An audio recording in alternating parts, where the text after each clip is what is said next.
Da questo settembre, con l'apertura dell'anno scolastico, è tornato sui banchi di scuola l'insegnamento dell'educazione civica, a distanza di quasi 30 anni da quando scomparve dai programmi. Lo stabilisce una nuova legge approvata in via definitiva dal Senato, dopo che il testo era passato alla Camera il maggio scorso. La materia farà parte della didattica di elementari, medie e superiori per almeno 33 ore all'anno, circa un'ora a settimana, con interrogazioni e voti in pagella.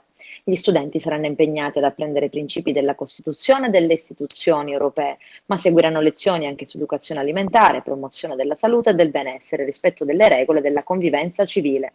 Oltre ai temi classici della cattedra, i docenti parleranno agli studenti anche di bullismo e cyberbullismo, con un'attenzione particolare all'educazione alla legalità, al contrasto alle mafie e alla tutela del patrimonio culturale.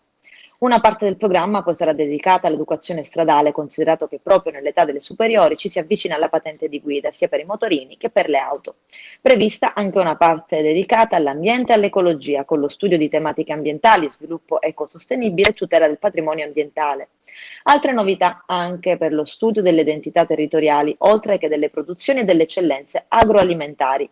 L'insegnamento sarà affidato a docenti dell'area storico-geografica nelle scuole primarie e secondarie di primo grado e docenti dell'area economico-giuridica nelle scuole secondarie di secondo grado.